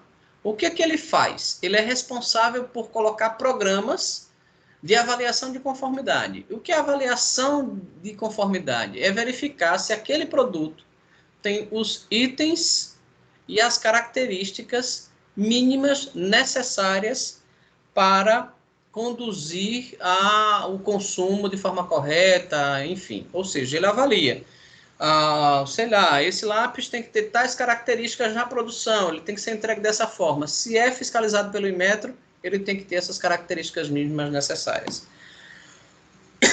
Uma das atuações mais engraçadas do Inmetro foi na história do papel higiênico na década de 90, acredito eu, ou foi início dos anos 2000, em que o papel higiênico tinha 60 metros e era comum ter 60 metros, de repente o papel higiênico ficou barato, 30 metros, ninguém percebeu, mas esqueceu de avisar o cliente. O Inmetro foi lá, fiscalizou, autuou algumas empresas, colocou para que ela se manifestasse, e a partir dali hoje você tem 2 opções, 30 metros, 60 metros e tal, mas dentro de especificações do produto. Se o produto é item tal, com tantos metros, ele tem que ter tantos metros.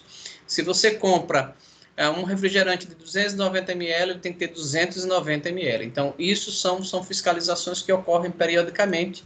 O Inmetro é um deles, tá? Muito bem. Ele é que garante aí a qualidade e a conformidade. Bom,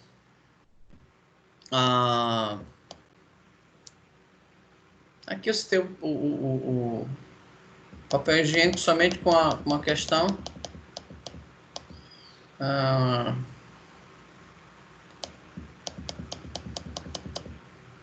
Só voltar aqui antes da definição de DEM. Ele fala de qualidade como visão míope, mas eu quero antes disso aqui relembrar o que o Vitor falou. O Vitor está por aí? Já ouviu? Sim. Muito bem. Ok. Você citou lá atrás a história da eficiência, não foi? Foi eficiência ou foi eficácia? Eficiência. Muito bem. Aqui a qualidade, a gente tem que pensar nela num sistema, tá? Em que os processos devem ser feitos da melhor forma possível, garantindo melhor eficácia e melhor eficiência. Então, pode ser um produto, pode ser um serviço, ele tem que ter essas especificidades. Então, lá atrás, a qualidade ela tinha uma visão míope, que garantia os produtos fora de especificações, tá? Então, as especificações não chegavam bem aos clientes, aos consumidores, e aí a qualidade, né, foi evoluindo e começou a controlar os processos produtivos, garantindo assim que produtos tivessem melhor qualidade, né, numa visão mais ampla, numa qualidade chegando a todos os departamentos da organização, sabendo que as minhas atividades elas são fundamentais para que ocorra a ideia de qualidade, de produção, de viabilidade do produto, tá? Então, a pergunta que não quer calar, tá? Vocês conseguem entender a relação entre qualidade e produção?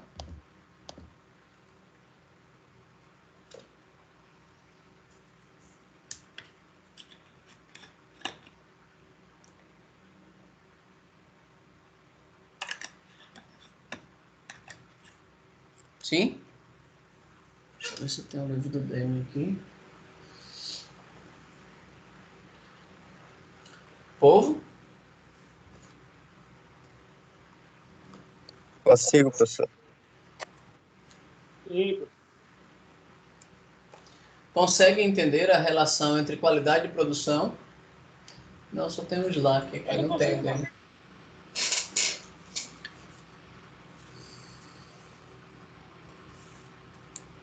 Sim. Perfeito. Mais um pouquinho, por favor. Desculpe, não entendi. Explica aí um pouquinho. Eu Essa não relação. eu não posso distinguir, ou melhor, eu não posso produzir de qualquer forma. Concorda comigo? Eu posso produzir de qualquer forma.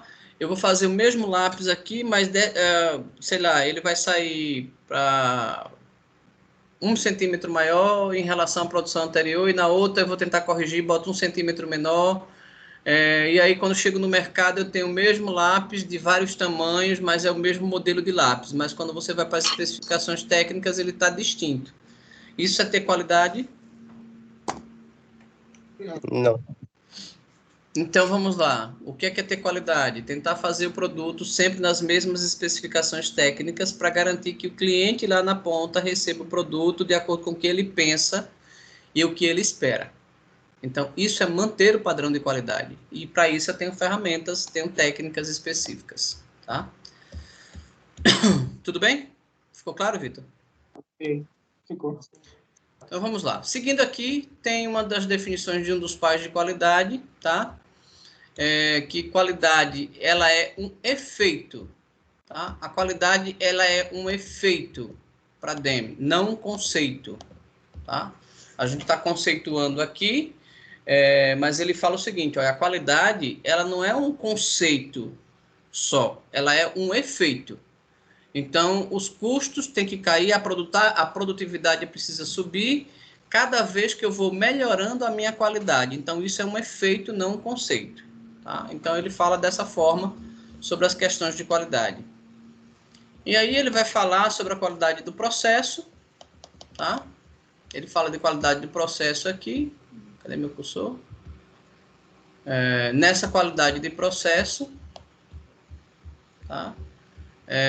Ele pode aqui, ele fala de fabricação e montagem, tá?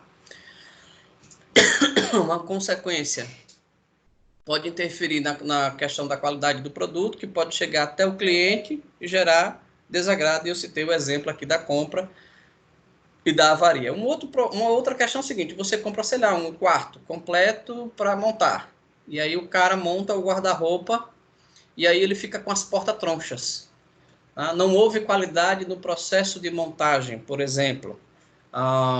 Aquilo que você viu lá, que estava tão perfeitinho na loja, tão bonitinho no mostruário, né? Quando você chegou na sua casa, não era aquilo que você esperava e você se decepcionou, tá? Quando a gente fala disso, ele fala o seguinte, olha, o retrabalho, ele custa dinheiro, ele custa tempo, tá? E não faz parte de nenhum dos processos produtivos dentro de uma empresa. Então, o retrabalho é ruim para todas as organizações, é ruim para todo mundo, tá? E aí ele cita diversos exemplos aqui, ele fala dos japoneses, são sem carro, sem defeitos, mas eu gostaria que vocês grifassem isso aqui enquanto eu tomo um fôlegozinho, botem uma seta grande, conversem com ele, entendam o que é que ele quer.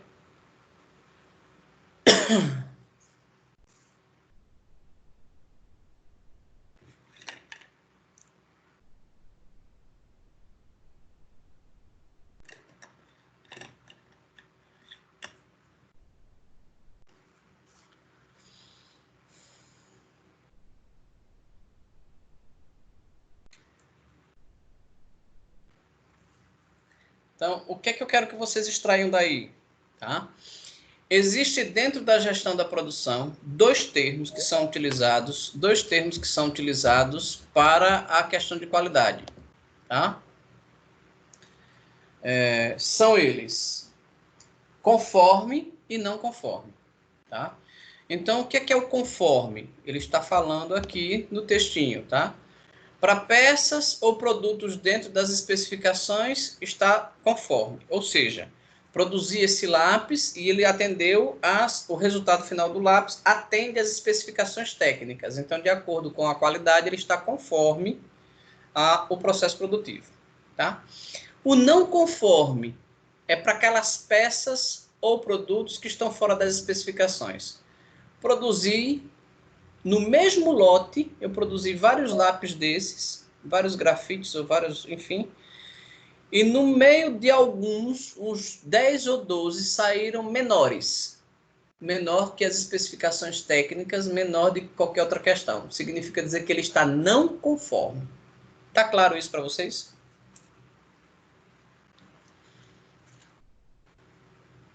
Sim. Tudo tranquilo? Podemos prosseguir? Estamos quase no final da sessão, praticamente. Só tem 2 ferramentas para a gente ver. Tá? Então, o que é que as empresas hoje buscam? Elas buscam padronizar normas e procedimentos, tá? Dentro da empresa que atendam à melhor forma de se fazer um processo, de se fazer uma atividade, que se direcione todas as etapas e que possa fazer com que a empresa ganhe na redução de custos, ganhe mais clientes. Então, existem várias normas, tá? Entre elas a ISO 9000, que é uma norma internacional de gestão de qualidade, tá? Então, a expressão ISO, ela designa aí vários grupos de normas técnicas que vão estabelecer a gestão de qualidade dentro da empresa. Então, a empresa com certificação ISO tende, vejam bem, tende a dizer que ela é uma empresa que zela pelos seus processos para garantir uma qualidade de produto e serviço para os seus clientes. Por que eu disse tende? Por que eu disse tende? Porque muitas vezes a empresa tem a certificação ISO, mas ela não executa, muitas vezes, os processos como deve ser. Ela tem a certificação, ela comprou a certificação, mas os processos ainda estão, vamos por assim dizer, meio lentos, né? Estão, vamos dizer, sei lá, não estão sendo feitos de formas coerentes, de forma correta. Então, muitas vezes, ela comprou o ISO, ela tem as certificações, ela foi auditada, porque isso tem auditoria, mas, na verdade, ela não tem às vezes não executa certos processos de forma coerente. E aí o pessoal da qualidade fica pegando no pé dos setores que fazem isso, tá? E aqui ela vai explicar o que é o ISO, aqui na parte de baixo eu já expliquei a parte de cima para vocês, tá? Aí você pode perguntar, e ele já diz no material, professor, é obrigado ter o ISO para poder ter qualidade? Não, não é obrigado. Você pode desenvolver também a sua metodologia de processo que vise a qualidade. Não, aqui nós fazemos dessa forma. Lá fora fazemos de outra forma. Então, a empresa não tem uma obrigatoriedade, mas, na verdade, algumas empresas que buscam essa certificação tendem a seguir as normas, né? E aí querem um diferencial de mercado, porque no momento em que elas estão com o ISO definido, as outras empresas, fornecedores, clientes, veem ela com bons olhos, tá? Bom, dentro da gestão de qualidade, a gente já viu algumas ferramentas, mas aqui vocês já viram o ciclo PDCA. Quem já viu o ciclo PDCA, já viram em outras disciplinas, gente? Sim. Então, não preciso me alongar na explicação, né? Vocês já devem ter usado aí ela em atividades, então tá aqui, ele coloca a ferramenta PDCA para a gente, tá? É um ciclo, efetivamente, ok? Eu preciso planejar, fazer, checar e depois agir. Você já tem essas definições aí para vocês. Essa é a imagem elaborada pelo autor do livro, né? Pelo escritor. E tá aí as definições, né, de cada um dentro do ciclo. Bom, então qual é a ideia do PDCA? Tá? Só para fechar aqui, é fazer com que toda melhoria que vai ser realizada na organização sigam essas etapas. A gente vai fazer uma alteração de processo. Vamos aplicar a ferramenta PDCA? Vamos, tá? Vamos agora verificar, treinar, educar as pessoas para usar a ferramenta. Vamos. Então, o PDCA vai funcionar todas as vezes que eu quiser fazer uma melhoria de processo ou até acompanhar um processo dentro da organização. Por fim, ele dá um exemplo aí de como fazer, vocês já viram. Deixa eu ver aqui. Não. O final é o PDCA mesmo dessa sessão, por isso que eu falei, ela é bem curtinha, tá? Ele dá um exemplo aí de uma clínica, tá? Que estava caminhando, enfim. Eu queria agora fechar aqui a aula. Vocês tomem nota disso aqui, tá? Anotem. Discutindo com vocês o seguinte, tá? Eu vou verificar qual vai ser a atividade parcial, a formativa 2 de vocês. Pretendo fazê-la em uma única etapa e possivelmente vocês me entreguem essa atividade, tá? A ideia que eu tenho é que se de repente nós fizermos no Forms essa atividade, já será um exercício para a atividade seguinte, um exercício para a prova. Então, ou eu faço ela via Forms, e aí não teremos trabalho de corrigir e-mail e nada, você acessa o link, responde e manda, ou eu vou ter que elaborar alguma coisa mais profunda para mandar para vocês. Então, eu vou definir isso, vou dizer como vai ser e oriento vocês no grupo, tá? Para aqueles que chegaram depois, nós discutimos no início da aula sobre a questão da prova, a possibilidade de termos aí a prova via Forms, se novamente o decreto estadual for prorrogado após 31 de maio, tá? Então, eu quero dizer para vocês que estudem o conteúdo, tá? Vai ser as unidades 3 e 4. Fechamos hoje a unidade 3, tá? Com esse conteúdo. Paulo, Pois não? eu tava vendo aqui, tava vendo no Insta da Mac, e ele tava dizendo que a probabilidade de voltar às aulas é somente em agosto. Isso aí confirma? Por causa que eu vi isso aí foi semana passada. Olha, eu vou falar o que eu já falei no início da aula, tá? Eu trabalho com as informações oficiais.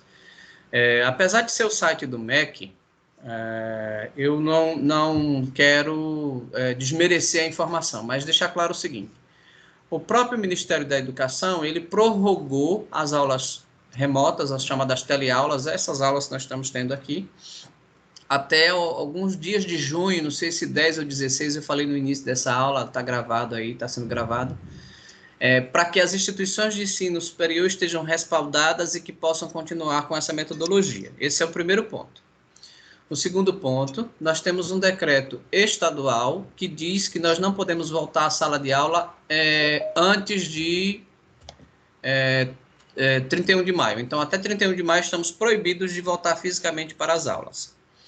E um terceiro ponto é que a Pitágoras mantém o calendário acadêmico para que não haja prejuízo do semestre, como aconteceu na Universidade Federal. A Universidade Federal perdeu o semestre. Não se sabe quando vai voltar, porque apesar de ser uma estrutura enorme, com um custo enorme, não tem ferramentas que possibilitem essa interação dos alunos, a complexidade dos cursos, uma série de situações. Perfeito? E aí nós estamos na seguinte situação. Há uma possibilidade de uma renovação do decreto governamental para estender-se até junho, inclusive com a questão do lockdown, aí que está tanto sendo comentado, e eu falei no início da aula, sobre a questão do pedido da Sociedade Alagoana de Infectologia. Então, esses são os pontos. Quando vai voltar? Se vai ser em junho, se vai ser em julho, se vai ser em agosto, como vai acontecer, nós ainda não temos. O que eu posso dizer para vocês? Já foi solicitado aos professores, no mês passado, a nossa disponibilidade para o próximo semestre. Então, a Croton já está trabalhando para o próximo semestre. Tá? A Croton está trabalhando para o próximo semestre.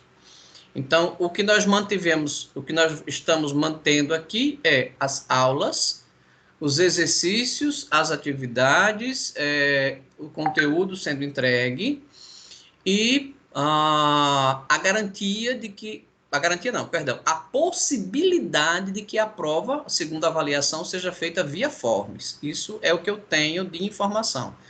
Para te responder quando as aulas vão voltar, fisicamente falando, eu não tenho essa resposta. Por quê? Primeiro, eu dependo do calendário acadêmico do segundo semestre, eu não tenho. Segundo, de todas esses decretos que estão acontecendo. Tá? Emitir uma opinião pessoal, eu até posso emitir, mas é minha, né? Sendo redundante no português, porque tudo que a gente disser hoje, a gente tem que ter um certo cuidado. Então, dentro do próprio governo federal, a gente tem uma briga política, né? Deixou de ser saúde pública, passou política, onde o governo federal fala uma coisa, os estados outras, e às vezes alguns municípios, não são todos, falam outra. Então, às vezes, dentro do próprio governo federal, eles não conseguem se entender. Então, o Ministério da Cultura, da Educação, por exemplo, disse que o Enem não vai ser suspenso, a outra hora disse que vai ser suspenso. Então, o calendário acadêmico obedece uma regra dita pelo Ministério da Educação. Se vai começar em julho, se vai começar em agosto, e fisicamente as aulas, eu não tenho essa resposta para você, Wellington. Entendeu?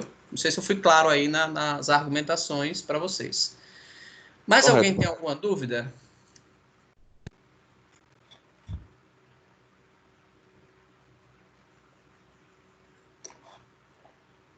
O Júlio já responde por todo mundo. Não, Tudo tranquilo, professor. Muito bem. Enivaldo, Pois não. como eu entrei tarde na aula, queria saber a respeito da prova, que eu não escutei. Tá, a prova, possivelmente, a gente faça ela via Forms. Diante de tudo isso que eu expliquei para você agora, anteriormente, a possibilidade de um novo decreto, isso eu estou baseando na informação que eu recebi da instituição na reunião da quinta-feira passada. Nós temos reuniões todas as quintas, né? Os professores com a direção geral. Então, diante da possibilidade de uma nova prorrogação do decreto, as provas aconteceriam na segunda semana de junho. Então, se a gente voltasse dia 1º, dia 8 já seria a prova. Tá?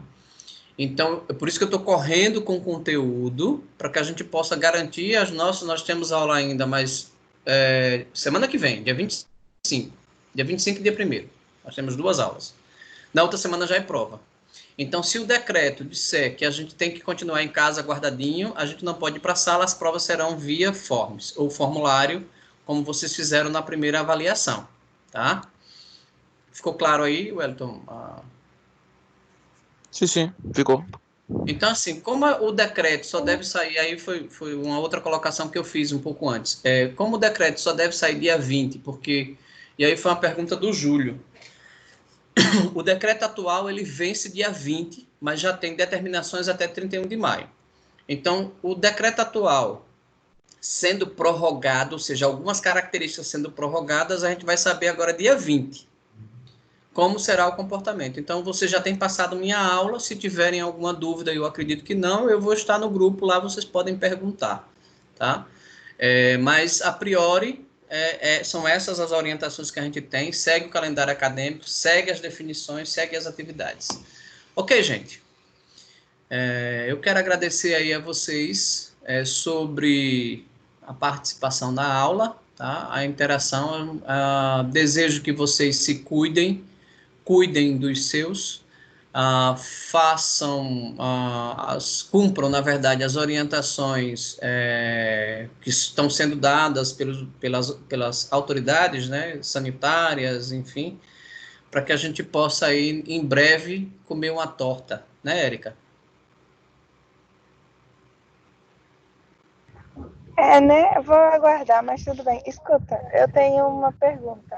Nessa reunião, foi falado alguma coisa sobre as interativas? Porque a gente tem dúvida, vai seguir a mesma forma das presenciais, as provas? Então, Érica, foi comentado sim, vocês vão fazer isso via... agora eu não consigo lembrar, gente, vocês vão entrar numa plataforma, não é o Forms, vocês vão entrar na plataforma e vão fazer as provas interativas lá, tá? Elas permanecem no calendário acadêmico, tudo certinho, vocês vão entrar e vão fazer lá, e vai ter um horário, que vocês vão, um horário aí, não me recordo agora, mas eu posso solicitar essas informações e passar para vocês, mas vocês vão fazer ela na data que está lá prevista, vai ter essa plataforma e vocês vão receber essas orientações de como executar essas avaliações. Eu vou pedir essa informação bem rapidinho aqui. Agradeço.